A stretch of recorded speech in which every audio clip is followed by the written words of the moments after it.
other big thank you goes to Colorado Parks and Wildlife staff, particularly our presenter today, Matt Yamashita, but also all the rest of the staff that continue to provide ACES and Open Space and Trails in Pitkin County with information and assistance all across the board, from bears and dumpsters to big statewide reintroductions. So thank you very much. Like I mentioned, we'll have some time at the end of the presentation for some engagement and questions and answers. Just a reminder, wolves can be a contentious issue, but this is a respectful place, and we're all humans here. So please be respectful of each other. And without further ado, I think I'll pass it over to Matt to kick it off and tell us what it's going to be like living with wolves.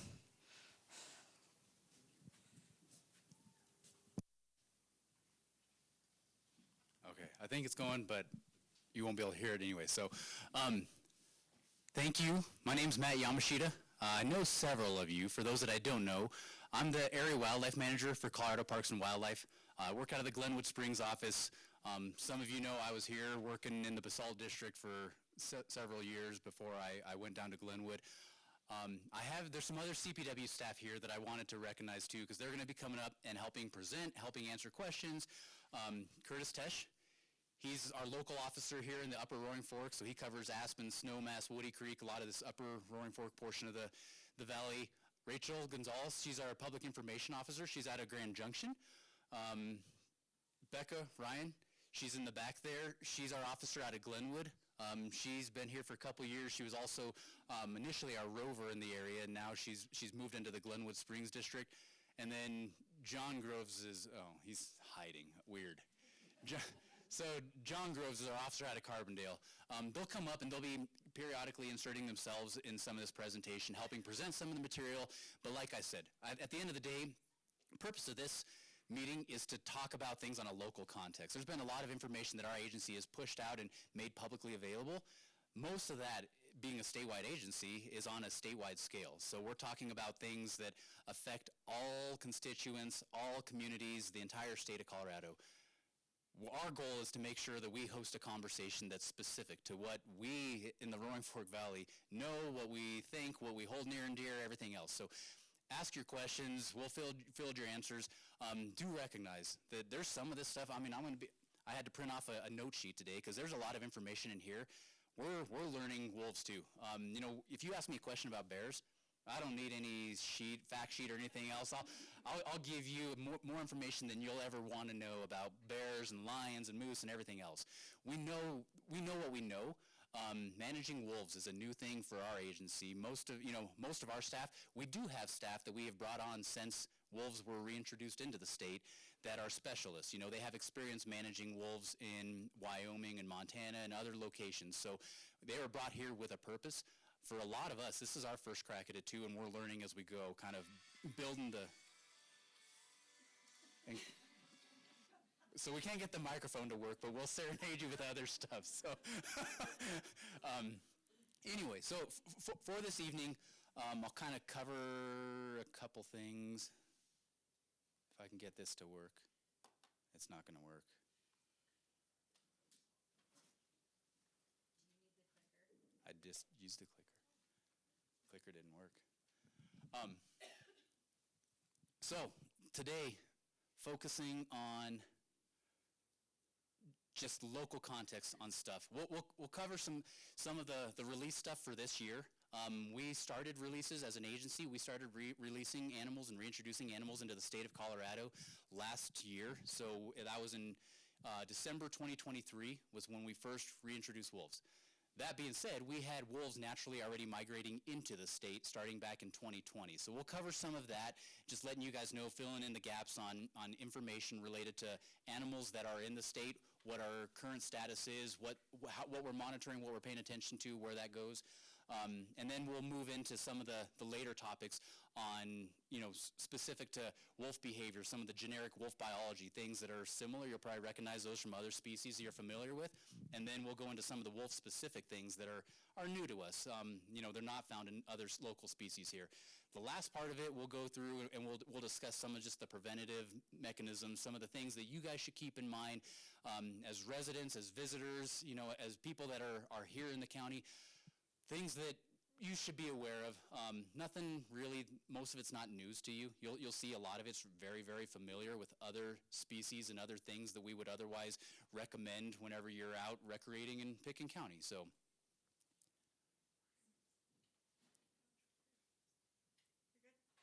I'm good.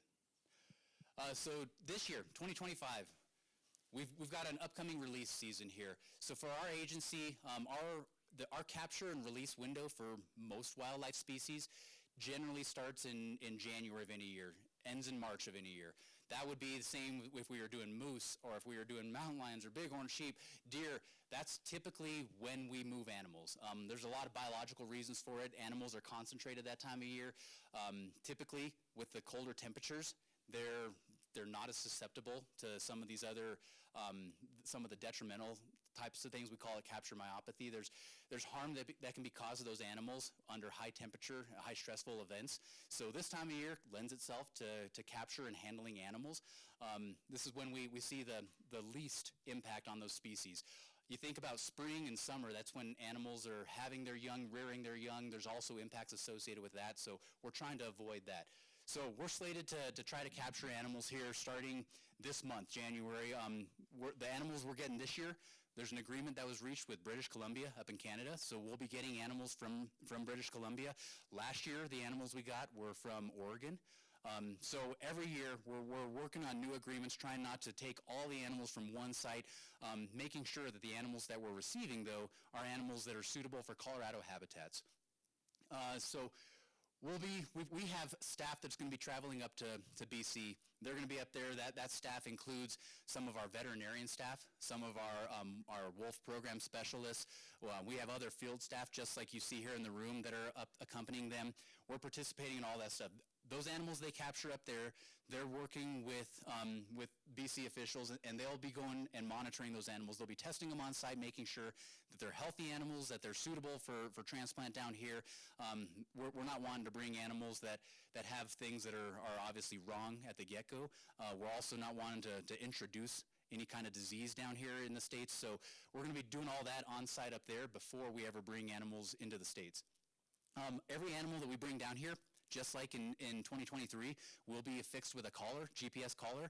These collars, they have variable rates of transmission. So currently, the animals that we have collared in the state, they're all collared. They all send a GPS signal, but it's not real-time data. Those collars, they produce a signal to the satellite once every 16 hours. So they're taking a GPS point once every 4 hours, but they only upload that information every 16 hours. So whenever our agency gets a pin on it, it's old news. The most recent data we have is minimum 4 hours old, but reasonably up to 16 hours old. With that in mind, you guys can come in. There's additional seats up here. But with that in mind, there's often times where these animals think about the habitats they're in. When they're in tree cover, when they're under brush, when they're in dens, when they're in some of these steep terrain, this country here. If there's no connectivity to the satellite during that window when that satellite's supposed to be uploading the data, it just bypasses it, and it'll wait till the next event to upload that information.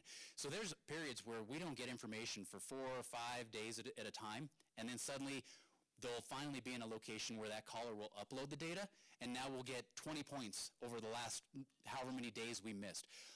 But it's one of those things that just to kind of put some truth to that one. Everybody's thinking, oh, we got callers, we can track these things and know when they're coming down, when they're approaching town, as they're walking down, and it's just, that's not how these callers function. If we were to increase the rate of frequency on transmission of these callers, it decreases the battery life, and then we're forced to go out, recapture, rehandle these animals. Every time we rehandle an animal, it increases the risk of that animal being injured, something bad happening with the animal. So we want to handle them as infrequently as possible.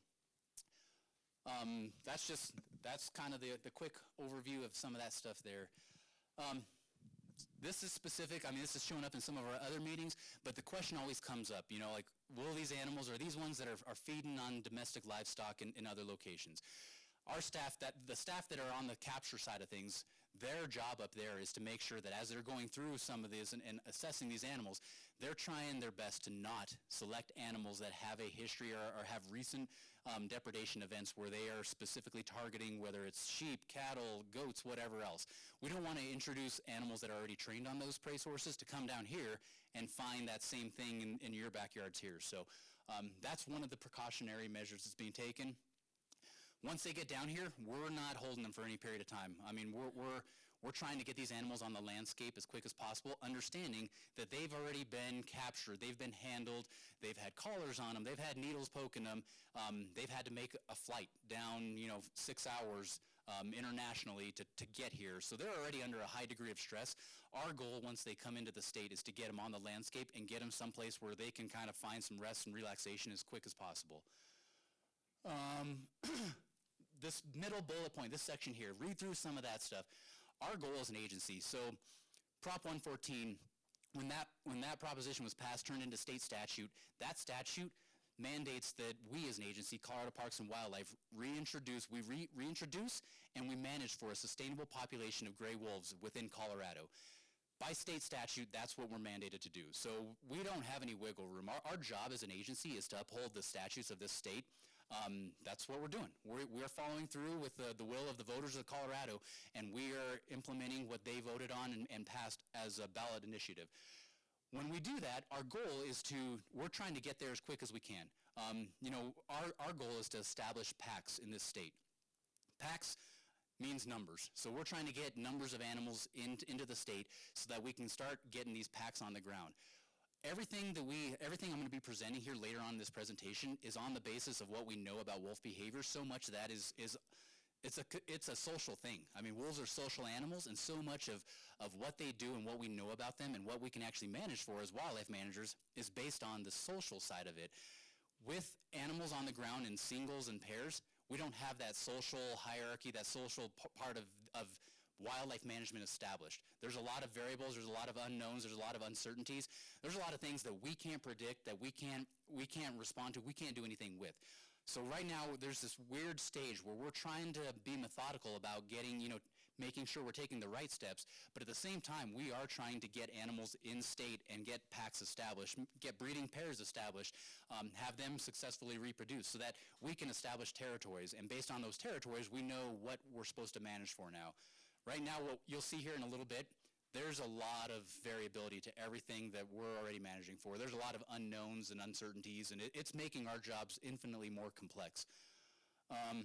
We have been working with other agencies, Colorado Department of Agriculture, a lot of NGOs, NRCS. We're working with a lot of these other groups in order to get tools implemented in this state and put on the ground. It's kind of goofy because we're building the plane as it's being flown. We're building a lot of these tools and other things. Whenever that statute was passed, it went into effect immediately. And the way that statute was written was that we as an agency had to have wolves on the ground within the year. So it didn't afford us 3, 5, 10 years of planning, which a lot of these things take time. You guys understand how that is. But we're trying to figure this stuff out. It's kind of being weird and wonky, but we're getting some of this stuff going. We are implementing tools, and we're learning as we go, and we're getting some of these different mechanisms put in place in order to help ourselves, help the communities, help the residents, help the producers of this state make good of things as things happen. So it's going to be a learning process, honestly, for the better part of the first decade, likely beyond that. It's all new. Like I said earlier, when it comes to bear management, we already have a lot of that stuff. We've checked the box. That comes after decades and decades of experience doing it, figuring those things out. We haven't problem solved all this stuff yet. We haven't been hit with some of the problems. The one thing I'll bring up, specific to what we're talking about here, you guys recognize Colorado is different than a lot of other places in this world. We've brought in expertise in our staff that have managed wolves in Montana and Wyoming and have experience with some of these critters in other locations. I can tell you, Colorado, the Roaring Fork Valley is not the same as Wyoming. It's not the same as Montana. You guys recognize that. So whenever, as we're managing bears here in the Roaring Fork Valley, yeah, we have textbooks that tell us, what bear biology is and what bear behavior is. We have our own version of what bear management is specific to our local, geography, our local populations here, because bears behave differently in Aspen than they do in the rest of the state. So, we have to tweak some of our tools and what our knowledge set is. We're going to have to figure this out as well, because wolves, we're learning. I mean, there's some stuff there that we know about wolves, but my suspicion is that as wolves find their home in Pitkin County and some of our adjacent landscapes here, it's going to be a different rendition of wolf management than we've experienced in other places in the world.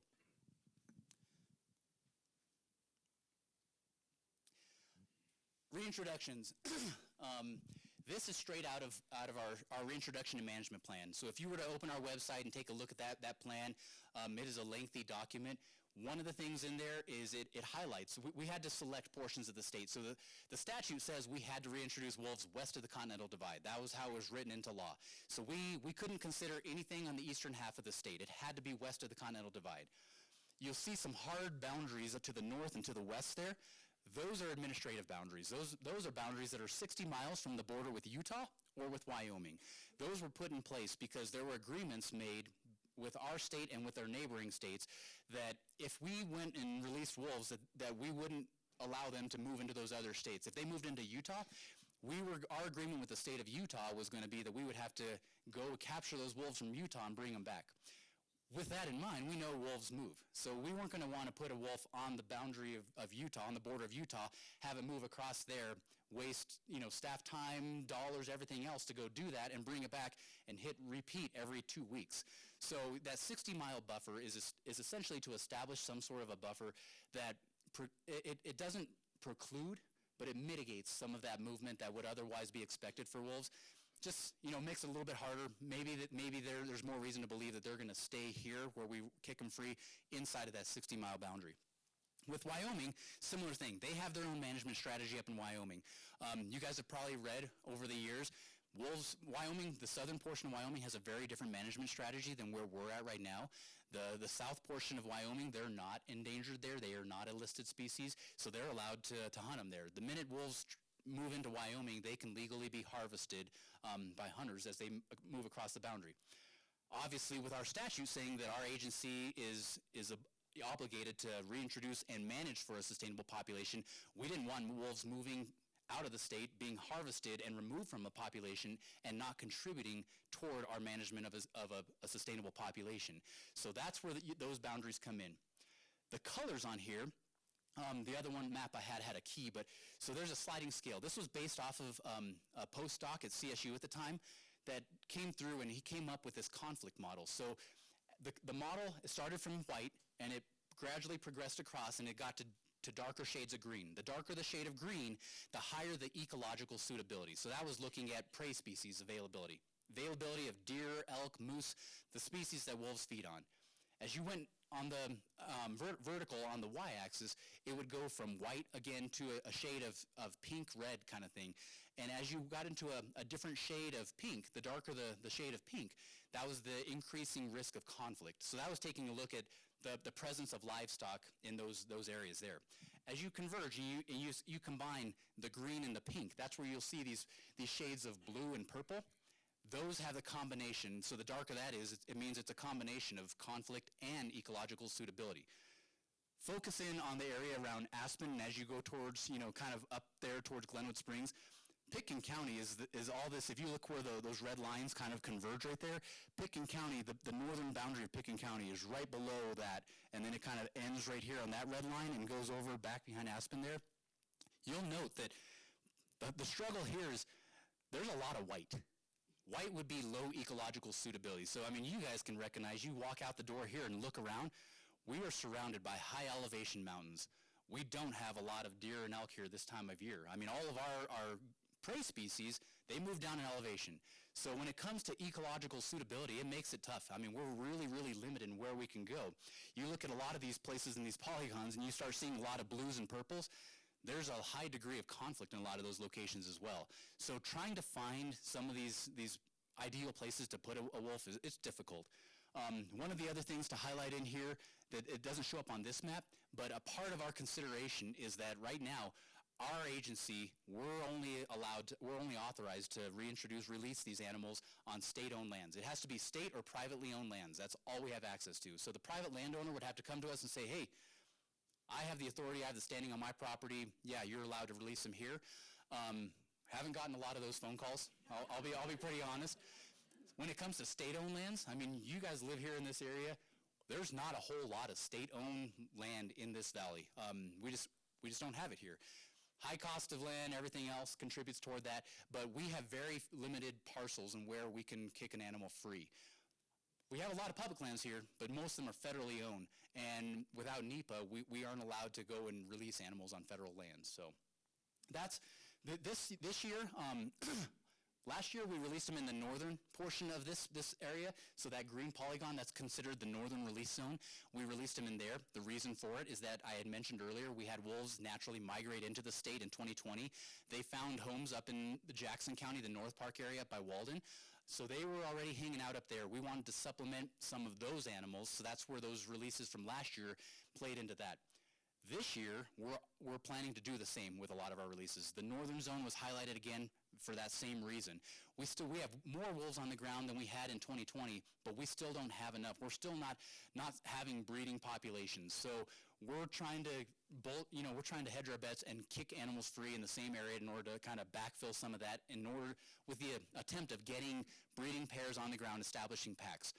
Moving forward, we're starting to reach agreements with the Southern Ute tribe, those tribal nations down in the southwest corner of the state to start targeting some of this southern zone. That's all still part of that state statute that we would be able to release them west of the Continental Divide, but in that southwestern corner of the state. So we're exploring some of that for future years.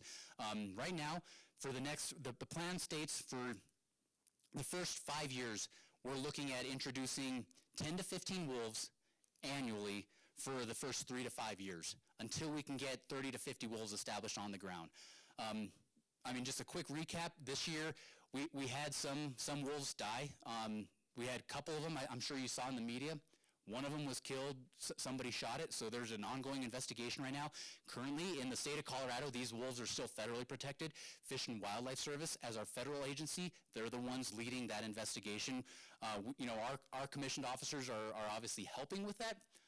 Nobody in this room, it was in different locations, but the Fish and Wildlife Service is the lead agency on that investigation. We've had 2 other animals die in this state, so that's -3 wolves already out of the gate. When we only brought in 10, that drops us down to 7. That's, every animal counts for us right now, so we're trying to figure out where to go with that one. This year, we're proposed to bring in 15 in order to supplement some of that. We've highlighted, knowing that we're probably going to be looking at this southern zone in next year or upcoming years. We have locations both north and south of I-70 that are highlighted because of the connectivity between those habitats. Okay, so this plays right into some of the historical context. If you look at the historical range of gray wolves in the continental U.S., that's where they've been. Most of the United States had wolves in it at some point. In Colorado, they're extirpated. They're a species that was present here. The last wolf that we knew of was back in the 1940s. From the 1940s until 2020, we had some wolves periodically come into the state. Most of the ones that we had come into the state either left immediately or were killed. We had a couple of them that one was accidentally shot by a coyote hunter several years ago up in the middle part by Kremling area. We had one that was killed on I-70 by Idaho Springs back in the early 2000s. So we had some that wandered into the state, but we didn't know of any that were actually living, surviving in the state over any period of time until 2020. That's when we started getting the pack established in North Park. If you look at the current range, that's what currently exists in the United States. There's a gross difference. That was the whole goal of that statute, was to re-expand that range of gray wolves. What I'm going to show you now is, so from December 2023, that's when we first reintroduced wolves, and I'm going to show you till December of this past year where some of that movement is. So if you're not familiar, our agency puts out a map every 35 days. We take a window, a period of time, and we use what's called the HUC maps, the hydrologic unit codes. And we base it off of the hydrologic hydrologic units it's a watershed. So we look at these watersheds, and if a wolf sets foot within that watershed and we have a collar point that pops up in there, then we will highlight that watershed for that time period. The wolf only has to be in there for one collar point. Doesn't mean that the wolf is still there, doesn't mean that it's making a home there, it just means that it was there. It showed up actively there at one point during that 35-day period. So all the purple, everything shaded in purple, is where we had received a collar point from this time frame, from December 18th when we first released wolves in 2023 up until January. I'm just going to progress along, and I think this will, you can see the next period, how some of that movement shifted. All of that portion up there by Walden, that was all that some of the existing pack that was up there. We didn't release any animals there. The animals we released were down closer towards Kremling, Granby area, and this here. But you can see even with that there's still some distribution happening. Next period, they're starting to move more. They're exploring a little bit further west. Take a look at the date on the bottom, February through March. This is still winter months, so they're moving over there. A lot of these ones that were moving there, they moved across over into Rio Blanco County and immediately turned around and said, yeah, it's pretty darn snowy over here. Moved straight back. So they were there. They made an appearance, but they didn't loiter there. You'll see on the next maps, Rio Blanco is not highlighted. So, it tells a story. It's a thing that if you remove the political side of things and the social side of everything, that is what people pay attention to with wolves in the state of Colorado, and you look at it strictly from a biological lens, there's some interesting things just paying attention to how things are moving and how things change. So as we get into March, April, this is where starting in February is typically that time that if we were having animals pair up, males and females pair up to breed, that's when we would be expecting them to start breeding and looking for den sites. So this is where we are paying attention to, does any of this translate into den sites? As we move forward, looking at some of the stuff, maps didn't really change. Maps don't change a whole lot. You'll note that there's some of these parcels that are highlighted south of I-70 there. That's just because the animals hadn't moved across I-70. That right there is because that hydrologic unit, that watershed, extends on both sides of the interstate. So when we highlighted part of it, it highlighted the whole watershed, which highlights portions that are south of I-70. But animals at that point had not moved across I-70. Same thing there. You'll see more movement to the north up Routt County. We keep fast forwarding through the summer months, and honestly, they're moving, but they didn't move a whole lot more than they had during the winter months. Still a lot of the same ranges. Moving into late summer. Then as we start moving into fall, we start moving closer into September, October. Then you'll start noticing that we start highlighting some of this stuff south of I-70 here. So there we did have one collared animal that had spent the majority of the summer hanging out somewhere in that Vale Pass area north of I-70. Collar points showing that it was testing I-70, but there's a lot of traffic on I-70. There's a lot of movement. There's a lot of things that, animals see as a threat. They did not move across I-70. She wouldn't leave that area. Something felt comfortable to her at some point this past fall, and she made the movement down south of I-70. So it was interesting on the front that, right now we're looking at what are considered movement barriers. That was obviously noted to us as a significant movement barrier, given that animals were that hesitant to cross it and had been exploring it for several months, but it took them a long time to finally get across that threshold. Fast forward, there's that gap there, and that's because there were no animals present in there during that 35-day window. But look south of there, and that's because that one animal was south of I-70, and so she ventured into those hydrologic units right there. Also note, as you go up by Meeker and Maybell, some of that country up there, there was an animal that it started exploring further west. So they were moving, they were figuring our state out, they're moving around. That animal stuck around there for a little bit, and subsequently I think this one ends here, but it ended up moving back to the east again. So they're exploring the state, but they're definitely starting to demonstrate preferences. Real quick, so now we're going to go into some of the biological stuff. I mentioned earlier what wolves prey on. Primarily, they're looking at our deer species, so that's deer, elk, moose. Those are their primary prey sources. Now, a lot of the stuff you guys have likely seen, heard, everything else, it's based on, you know, that they'll take down large animals. I mean, there's a bull elk, a mature bull elk, for example. You guys have probably seen or heard where they're killing moose. I mean, obviously, we have a lot of moose here in Aspen, and a moose is a huge creature. A lot of what we're seeing with our small group sizes and individual animals in the state, we're not seeing a whole lot of predation on moose in particular. Elk is fairly limited. If they're utilizing elk, so far it's been a lot of elk that have either died from other causes, roadkill, disease issues, other things. But if a single wolf has a much more difficult time on a prey size of elk, moose, everything else. It's when they're in packs. That's whenever we start seeing them working on moose and some of these other larger ungulate species. Outside of that, what we expect and what we've seen, some of these smaller prey species. So think about foxes, coyotes, badgers, skunks, raccoons, turkeys, fish, things like that. They're opportunistic. They will find food where they can find food. Liken it to bears. I mean, we know bears here. Bears will make food out of anything. If it smells like food, they will test it. They are going to figure it out. If it's a hot tub cover, they will eat it, and they will learn that it's not food. If it's motor oil, they will consume it because it smells like food. They will figure out things that aren't food. They will test it out to see if it's food. Wolves, they're very resourceful. They will do the same thing. They will find food where they can find food. Even on some of these ones, we were questioning, like, hey, a lot of our prey species moved out of the area. There's nothing there. What are they going to feed on?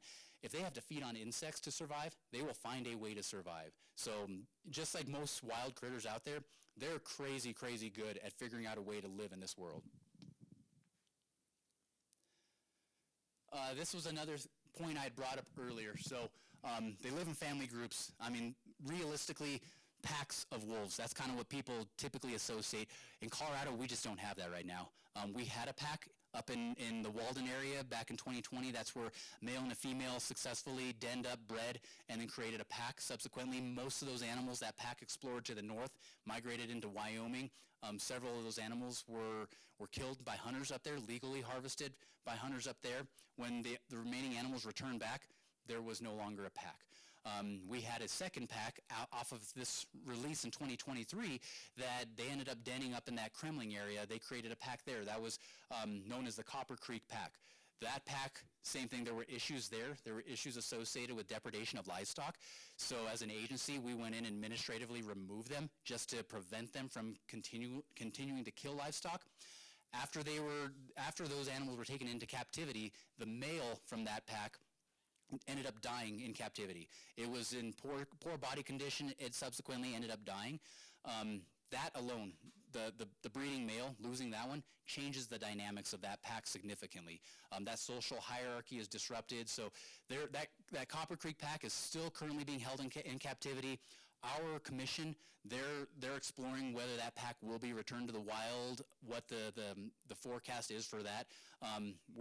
We're waiting to hear from them what the final verdict on that is, what our marching orders are on things there. Fast forward.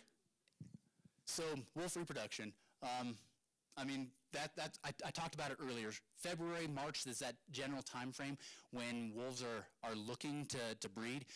Wolves, they're just like you guys know dogs. I mean, dogs, if you give them an opportunity, they're gonna create pups as quick as they can.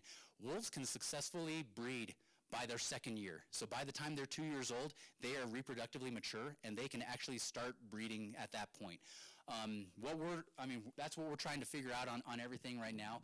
When they breed, they create a hierarchy in there. So you guys have heard of the historical context is alpha male, alpha female. They have all that terminology associated. Most of that terminology is associated with captive animals. That's not accurate. What we use in the biological realm is based off of breeding pairs. So it's a breeding pair. It's the breeding male, the breeding female in the group. That's essentially what, on a wild setting, that's what we would equate to the otherwise dominant animals in that group. Their pack is comprised of their family group. I mean, that's the breeding male, the breeding female. They go and they den up, they create their litter. Their litter, that's what the pack is their offspring. They may have multiple generations of their offspring in there, but it's the mom and the dad, the breeding pairs, that's the genetic diversity there. Outside of that, once they establish their pack is going to be, their pack size is going to be based off of the resource, what the resource has available for them. If most packs, generally somewhere in that range of 6 to 8 animals-ish, based on how much space they have, how much food they have, how many other wolves are on the landscape around them. So all of those factors contribute towards pack size. Some of these places in the United States, Canada, other locations, you'll get packs of up to 20, 30 animals. They got a lot of food, they got a lot of space, they got some big packs up in those locations. We don't expect to have packs in Colorado that are anywhere close to that. We're pretty constricted on what we have available. Realistically, these packs of 6, 8 animals, that's probably more realistic. That's where you get, your breeding male, your breeding female, their offspring. As the pack starts to grow beyond the capacity of that, that's where they start kicking out members of that pack, and those members start dispersing. When they disperse, most places, that dispersal, they can disperse anywhere 20, 30. A lot of what we're seeing, what we know in other locations is that males will range out somewhere 50, 60, 70 miles. Females, typically it's a little less, 40 miles. Hard to say what's going to happen or what would happen in Colorado. We don't have packs that are interacting. We don't have established territories and established pack sizes. So difficult to make a prediction on what's here, but that's what we've seen in other places that have similar habitats. We'll see. There's coming up here there's going to be a video. I'll see if it ends up playing stuff. I hope it does because it's got some cool stuff. But the other thing that's kind of unique for wolves that you guys probably keys something in your head is howling. Very, very different. You guys know a lot of the other species around here, and they vocalize things. You hear noises from bears, you hear noises from coyotes. Wolves are grossly different, man. They have a very unique way of communicating with one another. Howling is a thing that's specific to wolves. It's very unique to packs, to individual animals. They use it as a legitimate way of actually talking with one another. A lot of what you hear with some of our other species, they're not necessarily using it to communicate with anything other than a bear that's sitting up in the trees here in town. It's just telling you that it doesn't want you there. It wants you further away than where you're currently standing taking a picture. And so when you hear them popping their jaws and kind of hissing at you, that's more of a defensive thing. Wolves are doing that. Sometimes they'll do it in a defensive mode, but a lot of times they're communicating with other members of the pack, with other animals on the ground. They're communicating internally, just routinely on their own. Let's see if this will.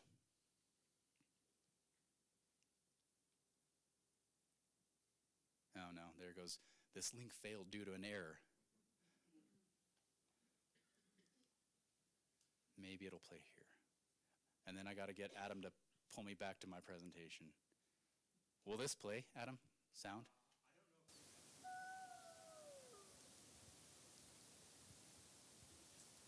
Yeah. Okay. Never mind. So pretend like you can hear it. It's a thing. Yeah. Thanks. There you go. It actually is. It's pretty interesting. It's fairly unique. The whole reason I wanted to bring that up is that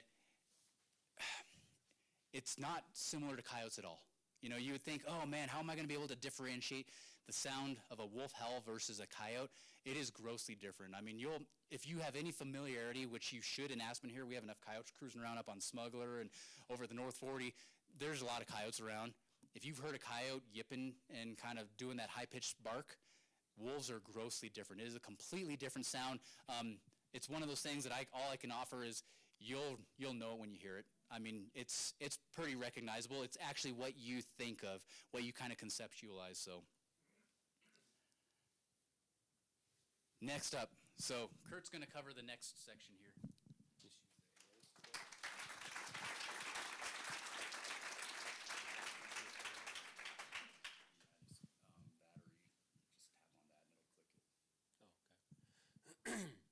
Yeah, as Matt introduced me earlier, my name's Curtis Tesh. I'm the Upper Roaring Fork Valley Officer. I know some of you folks walked in later, so wanted to throw that out there. We're going to go talk about Think Like a Wolf, preventing conflicts.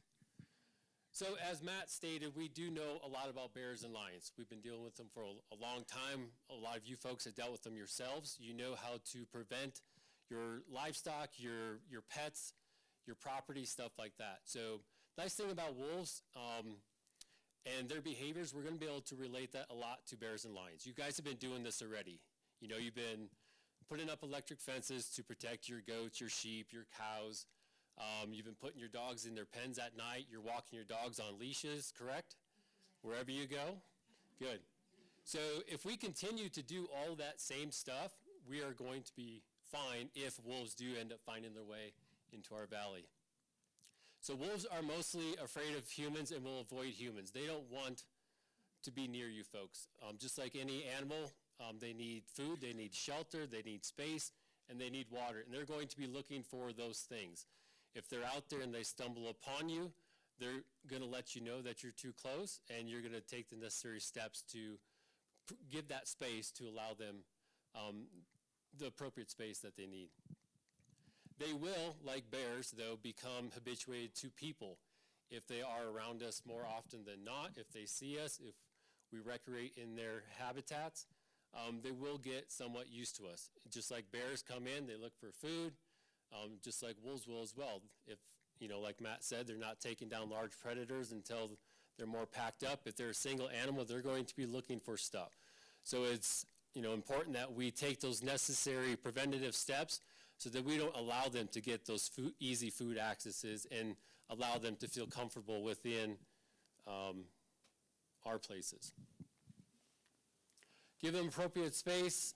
Like I said, same thing as living with bears, coyotes, mountain lions, and wolves are exactly the same. Shelter.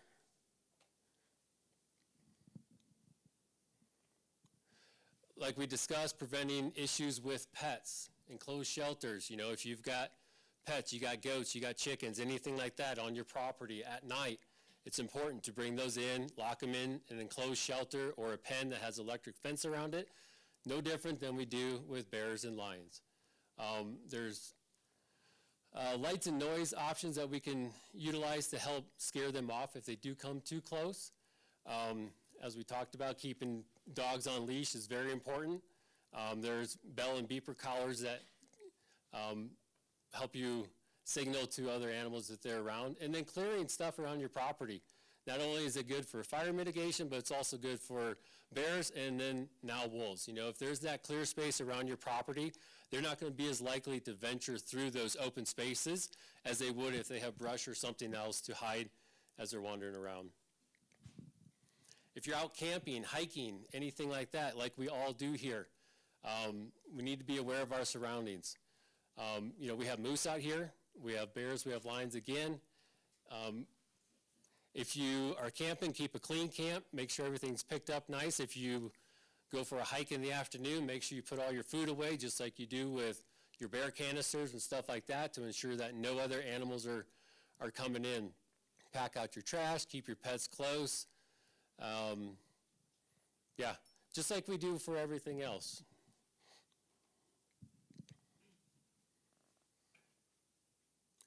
Other tips to consider in wolf country. So real quick, before we leave that other topic, I mean, you heard it, same things that you guys know, the same things you guys have been practicing. I mean, you guys have years of experience now practicing, getting ready for stuff. It's really no different. A couple things I'll highlight. So, you know, if you go look at the literature as well for, you know, incidents where bears threaten human safety or mountain lions attack people, those kinds of things, it's rare. It's extremely rare with wolves as well. The one thing that it's a little bit unique to our valley, to some of our, just what we have in Colorado, we have a lot of people. I mean, there's just a lot of people, no matter what time of year, where you go in the state. There's just a lot of people. So sometimes these animals don't have the opportunity to avoid people, and that's where we end up getting most of our conflicts. For our staff here in the room, a lot of ours is based on animals acting defensive. You know, it's something that's there. We don't go out there and we're not necessarily trying to invite a conflict, but, you know, be cautious, be aware.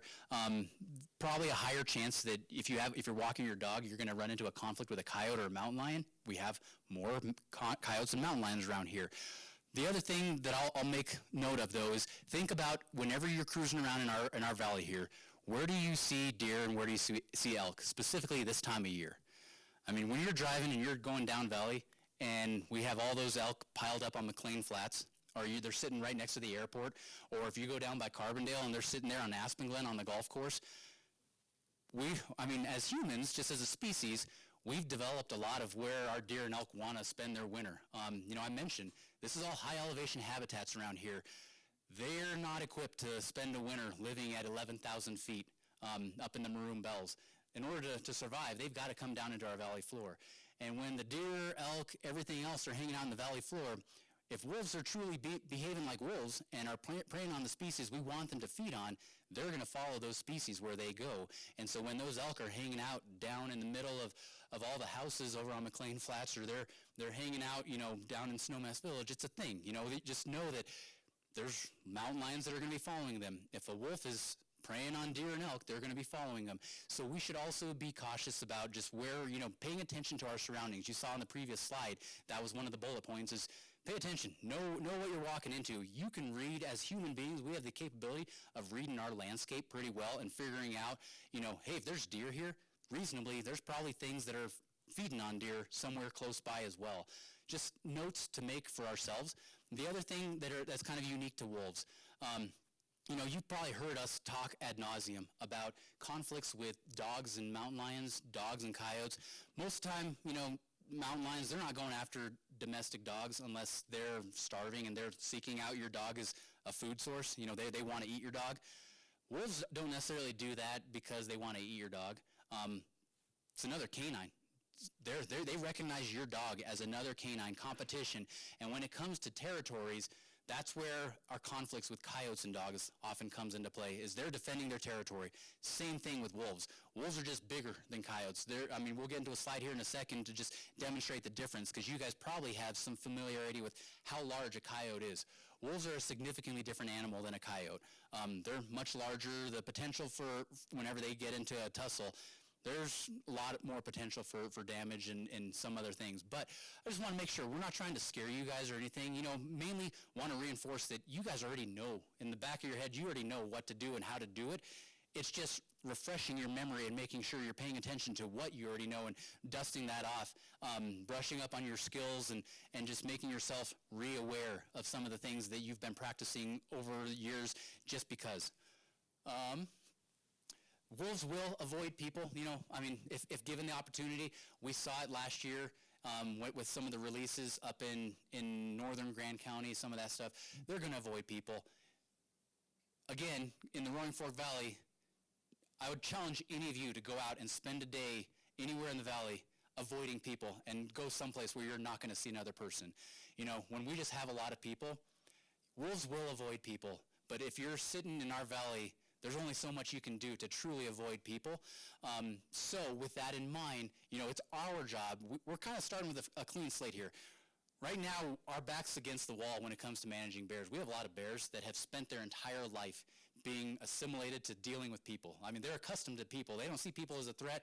They don't know how to work in a natural setting, even if they were put in a natural setting, because they're so used to people. A lot of these wolves, we've got the opportunity here to keep them wild so that they don't become accustomed to living with people. Hopefully that's our goal as a community, is to make sure that wolves stay wild and that we're not affording them the opportunity to start habituating and getting comfortable living in town. I think when they start finding places in town, that's where, I look around at some of our partner agencies, and that's where all of our time gets spent, hazing them out of town, chasing them, keeping people safe, keeping animals safe, keeping animals wild. It's an uphill battle. So if we can start out fresh here and try to do it right from the get-go, I think that's our best bet on this one. Reading body language. You guys, we talked a little bit earlier about how you guys can, you guys know how to tell a bear when a bear's acting aggressive versus a bear just being a bear. Wolves, think about your pet dogs. A lot of the things that you guys see on your dogs, a lot of these probably, you recognize those same behaviors whenever you go home and your dog doesn't like what you're doing. When they lower their body down to the ground, when they tuck their tail, when you guys can see the hairs on their back and the back of their neck standing up, those are all signs of them being agitated. They'll pin their ears back. Sometimes they'll show teeth, sometimes they won't. That they call it baring their teeth, but when they peel the corners of their mouth back. That's all just, that's that wolf's version of telling you, hey, I do not like what's going on here.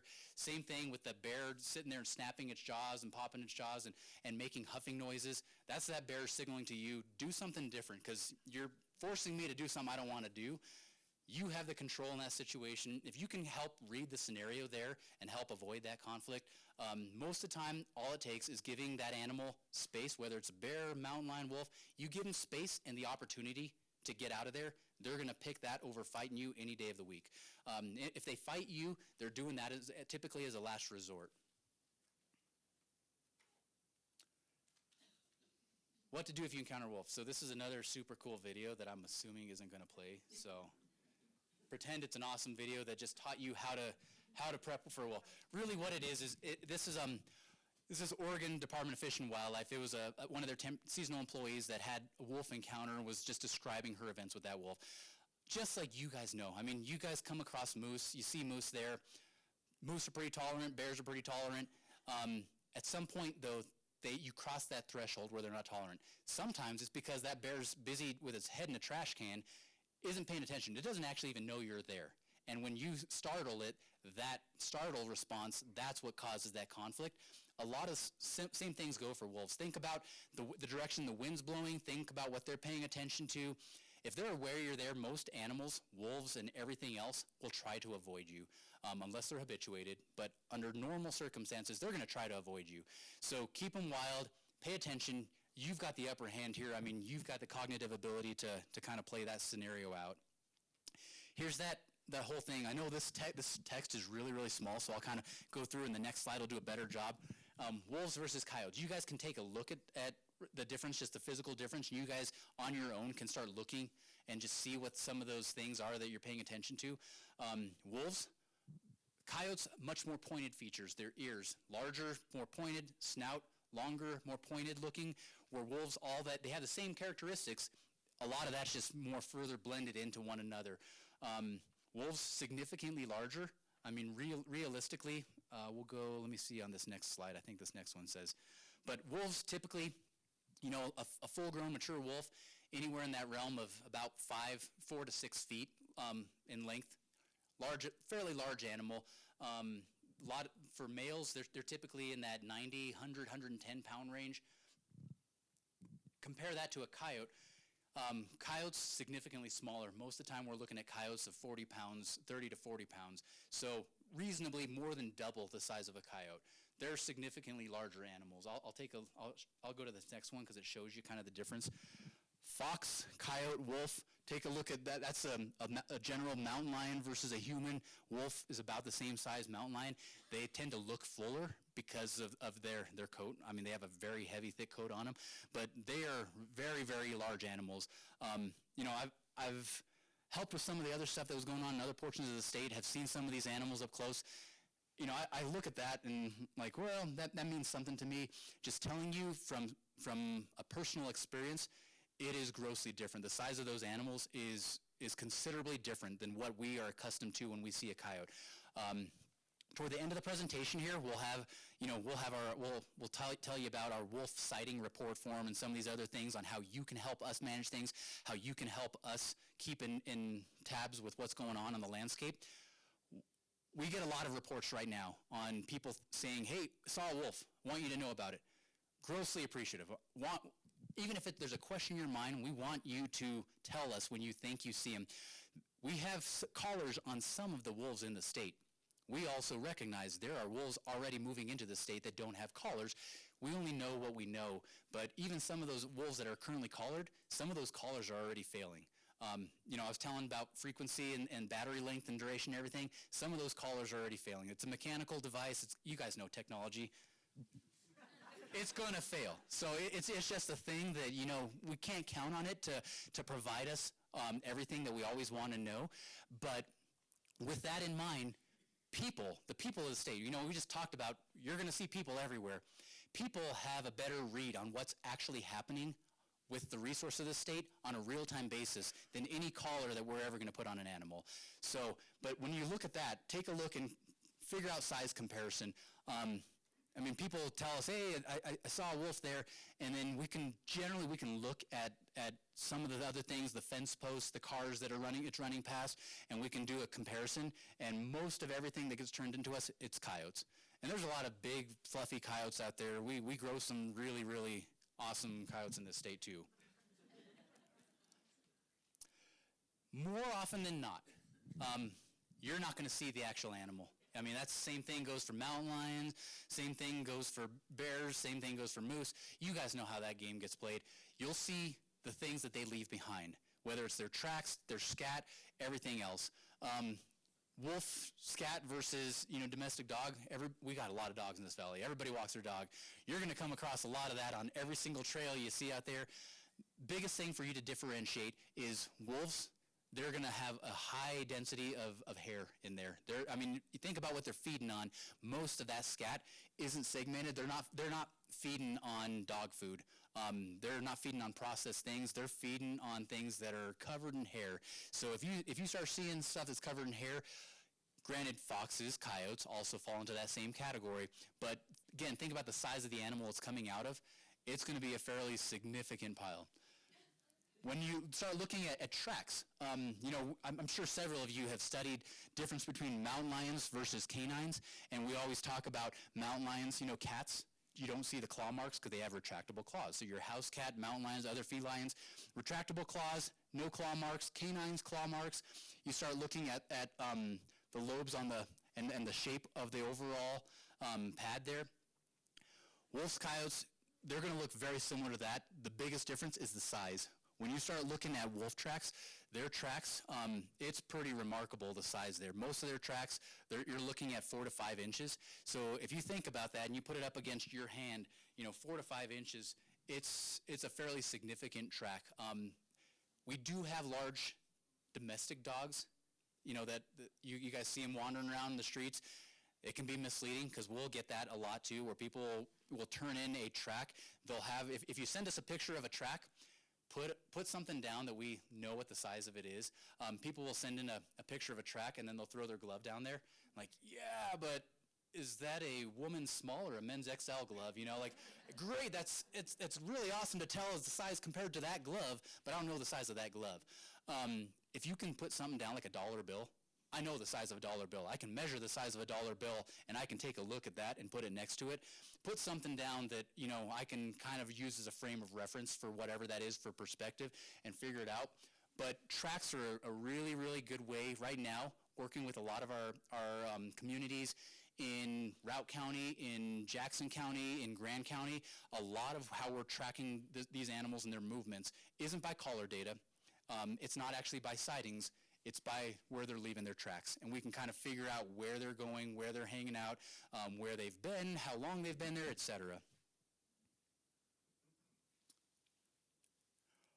Last part. I'll turn it over to Rachel since most of the stuff's going to get shipped over to her, and then she's going to wade through it and figure out how to get it to me. So again, I'm Rachel Gonzalez. I'm the Public Information Officer for the region, so I cover kind of this whole northern corner of the state. A lot of the things that you guys actually saw in this last part of the presentation, we have on our website. So I saw a lot of phones taking photos and stuff. If you go to our website, you're going to find a lot of that stuff in our resources. And as Matt said, as we're learning as an agency on how to manage, we as a communication team are also learning on how we can be better communicators about this. So, we're constantly going through and making sure that we're updating with the most accurate information. Again, we're going to have that whole page on our website. You're going to find our wolf sighting on there, as well as all of the maps that you saw. So we actually keep a record of all of those maps so you can download and take a look. And again, we've got our living and recreating. We have our wolf resource guide. We're working on updating some of the conflict guides as well. I think we're going to have a new one posted either later this evening or sometime this week. So again, website is a great place. You can also sign up to receive either our news releases or newsletters, again, all done on our website. And that's going to be the way to get that instant communication. So, as we begin this round of wolf reintroductions at some point this month, we as a communication team have a plan. So whether it's the same plan tomorrow, because things change pretty quickly, we have a plan. And so we're going to push that information out, and you guys don't have to wait for it to show up in the news. You can have access to that by signing up for it on our website. And then Matt, do you want to go to kind of that next slide? So I know we're going to open it up for questions and answers here. I know we want to kind of try and stick to as close as the topic as we can. Obviously, if you have questions, please ask them. I'm also providing a link for our Colorado Parks and Wildlife Commission. We do have a commission meeting tomorrow. We are spending the full day, I believe, is going to be on wolf updates. That is streamed on our YouTube channel live. So if you go to our YouTube channel, there's a link through our website as well. It's automatically going to start. For virtual comment, that has closed to sign up for that, but you can always email our commissioners and pass on your feedback as well. The little QR code, it actually should take you straight to the page to make life easier for some. I even have issues with technology, so good luck. And I guess with that, Matt, I'll turn it back over to you. Perfect, 'cause I don't have anything else. Cool. No, I wanted to, thanks, I wanted to utilize a bunch of this time mainly to not have me regurgitate a bunch of information to you guys and have you guys sit there. I wanted you guys to be able to learn some stuff, and hopefully you did. But more than anything, I wanted an opportunity to start hearing from you concerns, questions, other things. That's kind of my guiding light on what I need to be paying attention to, things that I need to be working on to help our communities, help you guys figure out how to live with wildlife. So I'll have Liza help facilitate how she wants to do this. Raise your hand and I'll bring you the mic. I think is the way to go. One other thing I just wanted to mention too is that, like we said at the beginning, this session is being recorded. So by the end of the week, there will be a recording of this available if you want to watch it again, if you want to see the slides, if you have people that are asking what you learned and you want to just share it directly with them. I know that we received many comments as well, people that were not able to make it, and that video recording will be available either at the ACES website or Open Space and Trails website, and we can probably send it to CPW as well, but that's where you can find this information again. So let's launch into questions.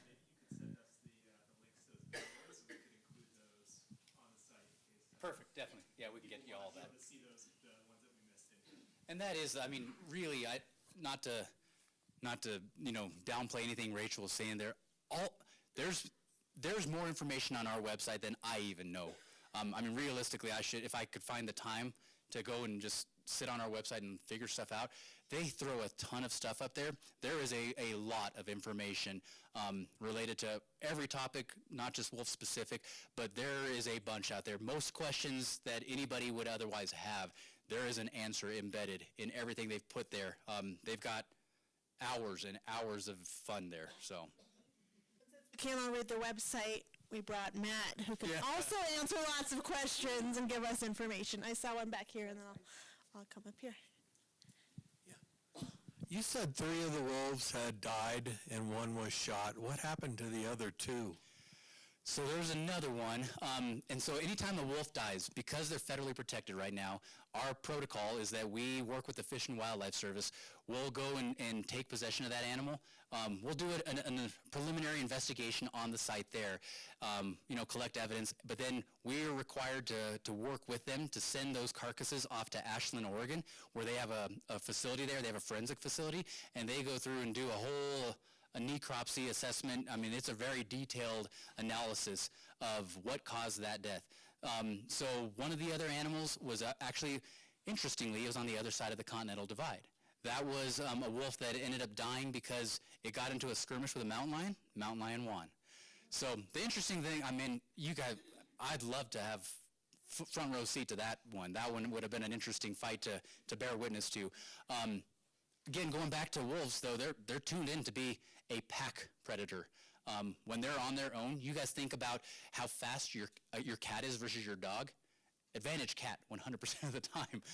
You know, dogs are dogs, and yeah, they're good at certain things, but yeah, that wolf, from what I talked to my counterparts over there when they went and investigated it, it was pretty cut and dry what had happened. But yeah, they would like to go and meet that mountain lion and see, you know, that it's just an interesting thing, and recognize mountain lions over here. You know, most of our mountain lions have never seen a wolf, so it'll be interesting to see how some of those things over time balance out. There will probably be some sort of a population, like an ecological equilibrium that'll have to be established at some point in there. The other animal was one that animal had multiple things going on with it. That one had also received, there were indications that it had also at some point been shot and had some injuries related to that one. There was also injuries on there associated with another canine. And so the lab in Oregon equated that to, that one had probably gotten into another skirmish with another wolf. And it was the injuries that one sustained, what caused that one to die, were based on wolf injuries. So just like here, you know, every year we get deer, elk that when they're sparring in the fall, they gore each other, they kill each other. Territorial animals, mountain lions do the same thing, bears do the same thing. They're wild animals. I got several things that hopefully will flow into one. My first thought was to get a gun, okay? But I'm wondering whether bear spray, horns, those kind of things will, you know, if they actually are coming toward you, you know, so you don't look at them in the eye, right? Okay, and carrying food, backpacking, are you carrying bait? And a dog on a leash, is that bait? And what about rabid wolves? How do they act? Yeah, there's a lot of things. Okay. Sorry. No, I may have to go back to have you refresh, but the first one was about guns. I'm actually really glad you brought that up. $100,000. Yes. So right now in the state of Colorado, wolves are both a state endangered species and a federally listed species. So they're protected by, right now they are protected on all levels. With those protections, it is really, really restrictive on what you can and cannot do. Obviously, if you're protecting yourself, if a wolf is attacking you, there are no rules. You are allowed to protect yourself, and you're allowed to protect another person. So you're walking, you know, with your friend, and that wolf is going after your friend, you are allowed to protect them, even if you have to kill that wolf. That same rule applies for mountain lions, bears, everything else. Same standard there. Beyond that, and this is where we've had lots of discussions with our producers specifically, because in their realm, they're protecting their livestock, which is also equates to their livelihood. The rules there are, there's differences there, because with bears, with lions, you guys know, I'm sure several of you, we have handed you rubber buckshot in the past and said, hey, next time that bear shows up, pelt it, get it moving on, don't let it sit around on your back porch. You know, we don't want to get into your trash, your bird feeder, whatever else. With wolves, the only way you can shoot at that animal and cause it any kind of injury, which if you hit an animal with a beanbag, it's going to cause some degree of injury, is you have to receive a permit through us. So you guys may have recalled that back, you know, a couple years ago, our agency filed for a 10J exemption from the Endangered Species Act. That 10J exemption allows us as an agency to provide, to get some tools in place. So we have 3 permits that people are allowed to apply for and can receive in order to do that. One of them is an injurious non-lethal hazing permit, where this is all 3 of these permits are mostly specific to livestock producers, but people can utilize beanbag rounds, rubber buckshot, all those same things we're already familiar with, in order to haze a wolf, in order to keep it off their livestock. Now, in that injurious non-lethal hazing permit, nothing says that somebody that lives in town couldn't apply for that. You can reasonably apply for that. However, One of the categories in there is demonstrating why there is a degree of wolf conflict. At the end of the day, while our agency will be the ones to administer that permit, we will authorize that person to utilize that permit. We take all that and report it back up to the Fish and Wildlife Service, so they're going to scrutinize and say, hey, why are you handing out 100 of these in downtown Aspen? You guys don't even have wolves in Pitkin County right now. You know, so there's some degree of responsibility associated with that as well. But the last part to that question is also the non-injurious hazing. So I was mentioning the injurious non-lethal hazing.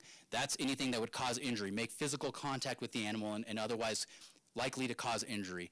You can also haze an animal without causing injury, like making noise. So that goes into the second part. You know, on some of those scare devices, we always advocate with bears using air horns, some of those other noise-making devices. Use those. Those ones don't require a permit. Realistically, same thing. These wolves, especially in this first infancy round of everything in this state, most of these animals, they're coming from locations where they don't see a lot of people. If they start hearing air horns going off, probably the first time they've ever heard an air horn, think back to the first time you ever heard an air horn, it's going to cause alarm. You know, over time, though, things become conditioned, and that's where we don't even turn our head to see the car alarm that's going off behind us because we hear it so frequently now. Over time, that's where we're going to have to work as society to adapt to some of that if we have animals that start becoming conditioned. What was the next part? Is bear spray even something you would use on a wolf? I would say yes. If you're use bear spray. If you're having to use bear spray, you know, think about the context of how far bear spray is actually productive. If you are having to use bear spray, even though it's causing harm to the animal, if it's that close to you and it is a threat, I don't care. I will find a way to create a new permit to protect you on that one. Because if that wolf is actually causing you harm and is that close to you and is a threat, then there's some other stuff going on associated with that. You need to protect yourself. I'm not telling you, don't wait for that thing to latch onto you and start biting you before you start protecting yourself. If you're able to administer bear spray on it, yeah, we need to be doing something to protect yourself. What was the next thing you had mentioned? Dogs on leash being bait. Dogs on leash. Carrying food in your backpack. Yeah, carrying food in your backpack. Realistically, maybe that's a thing with bears. Probably a thing with raccoons. You know, probably a lot of the birds we got around town here. That shouldn't be construed as, I mean, if we have wolves that are tuned into finding food sources, granola bars, and other things in your backpack, that is not a natural prey item for a wolf. That's not what they're feeding on. So even then, even if you've got like jerky or something in your backpack, I'm not worried about a wolf utilizing that and tuning in on that one. That shouldn't be something. If you do have wolf, coyote, whatever, keying in on you because of that, there's other items. That's where we need to be informed because there's something else going on that item. That goes into the last part of your question on diseased animals, rabies, other things. If there's animals out there that are carrying rabies, plague, other things that cause them to behave differently, obviously a lot of what we come into the context of is injured animals. They're behaving differently because of a reason. Let us know. You know, we won't know. Typically, you can't, there's no way to look. You know, you see the movies, Old Yeller and stuff like that, some of these things where they're foaming at the mouth, some of those things. I've handled rabid critters. Those stereotypical symptoms don't often manifest themselves whenever we come into contact. That's not a part of what we recognize. You likely won't know that animal has that disease. That's something that we won't find out till we send it to our health lab or go to Ashland and they do some testing afterward. Hard to say. If something came across and we were coming into possession of an animal, tested it, and it came back positive, whether it's a wolf, bat, skunks, other things, that's where we're working with the county health department. We're working with all of our local partners, sheriff's department, police department, making sure that everybody knows about that and what the protocols are associated with that. Because likely that animal caught it from somewhere else, and there's other rabid animals sitting out there in the environment somewhere. So, you know, but that's something for us to worry about and to do as a reactive measure. Dogs as bait on leash, it's not bait. I mean, go walk your dog. You know, you have every right to walk your dog. Please leash it. I mean, we have more conflicts with dogs that go off of a leash and either chase wildlife or specific with mountain lions. Most of our mountain lion conflict, dogs off a leash, They go run around, do their thing. Mountain lions see that dog off a leash. Hey, there's my meal. And then the first thing the dog does is, I need help. I'm going back to mom and dad. And they run straight back to you, and they bring the mountain lion to you. And that's where the conflict occurs. So. Is that the same with bears? It can be. Typically, bears with dogs specifically run the other way. I mean, you'll take these big 400-pound boars, most massive creature in the world, staring you down, you know, they're impenetrable to the world, and then you'll get this tiny little chihuahua barking at it, and the thing runs up a tree and stays there all day. It's a thing, so. Thank you.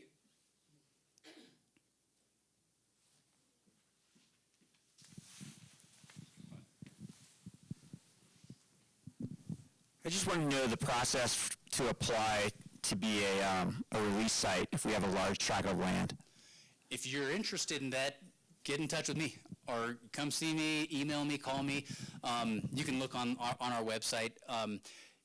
Yeah, I mean, I'll touch base with you. We do, when we go through that process though, not every parcel is a candidate release site. You know, we are paying attention to, even if you're okay with it, we're also looking out and seeing who's your neighbor. And if your neighbor ends up being Aspen Middle School, probably not the best scenario. You know, we're trying to cover our own butts on that one. So it's one of those things that we'll go out and we'll talk about it with you and assess the site though, and figure out the logistics on what that actually would look like. And if it's feasible and there's something that we might be able to utilize in that context, we'll work with you on that one.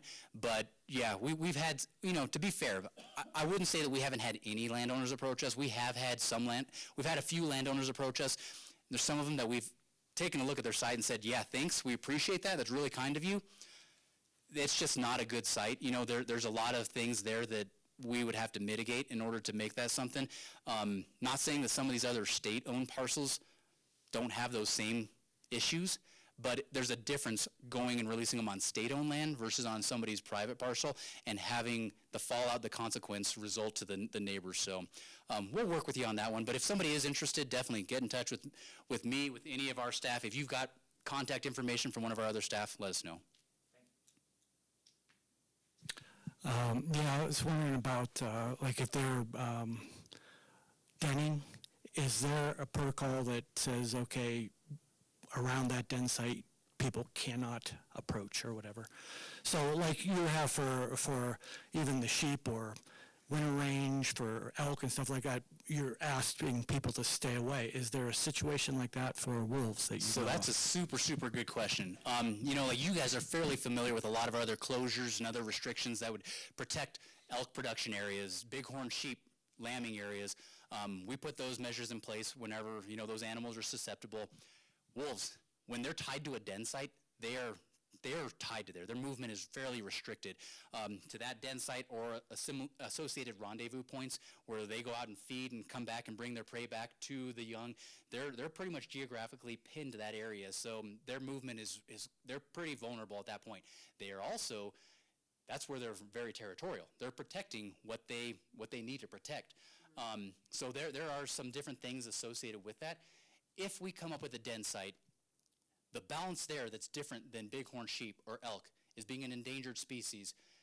We also have a responsibility where we can't necessarily go and say, hey, there is a 100-meter buffer around this area here. We can't tell you where the den site is, but we're going to draw a 100-meter circle here, and then, I mean, then you look at it and it pinpoints exactly where some of those are. We also don't want, you know, it to draw unnecessary attention to that location and compromise what those animals are otherwise doing.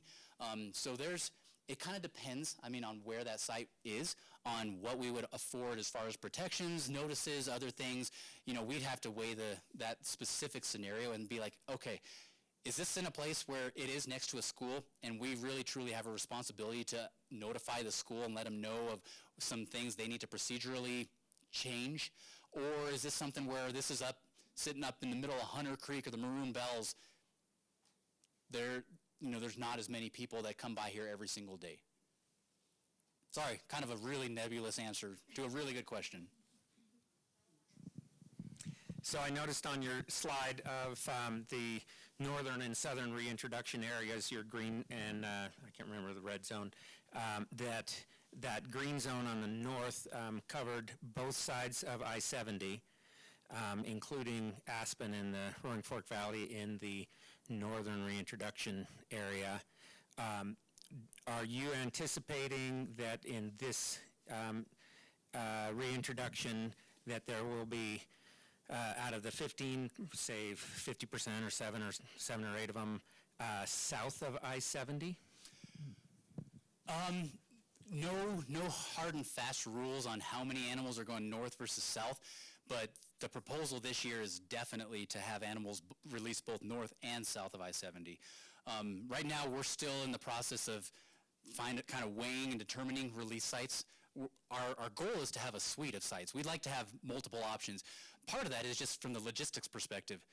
We can't predict when Brush Creek is going to get closed or when 82 is going to become a mess and we have a 10-car pileup and can't get through and can't get to certain locations, other things like that. So it's nice to have multiple sites across. But you'll note it's not, the southern stuff south of I-70 isn't just Aspen there. I mean, that extends over into the Eagle Valley, that goes over into some of the eastern portions of Garfield County, over by Rifle, Silt, Newcastle. So there are other places outside of the Roaring Fork Valley. So right now we're still trying to determine feasibility on multiple locations, both north and south.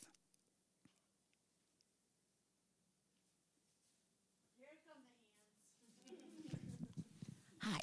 Hi. Can you talk a little bit about the selection process of the wolves that will be brought in here? Like age, sex, like ratios, males, females, the sex. Are they taken from different packs so that the diversity of the genetics will be better whenever they form packs here? I mean, how's that all happening up there? Really good question. So selection process up there, whether it was in Oregon last year, British Columbia this year, some of that is determined by the agency or the management entity that we're receiving from. So in Oregon, they are managed, based on their management plan, they were very specific on, they knew where their packs were, and they were specific on, out of this pack, we know how many animals are here, only these animals are candidates. British Columbia, grossly different scenario there. They have just kind of a different management plan, different composition. For our purposes, really all we're looking for, we're obviously not wanting to capture pups. We want breeding age animals in the state. We want animals that the minute we bring them here, feasibly can reproduce. So we're looking for animals. The nice thing with wolves is 2 years of age or older, they're already ready, they're there. So any animal, any mature animal there is a candidate. Male versus female, we're just looking for a mix. Doesn't have to be 50% one or 50% the other. We're just looking for a mix of both of them. If we were to release animals north of I-70, we'd want to release both males and females reasonably north of I-70 so that they could pair up. But there's nothing too specific there. Most of the selection that we're looking at is just making sure that the animals aren't coming to us where, they're capturing them out of aircraft. And pretty tough out of an aircraft to do a real close assessment.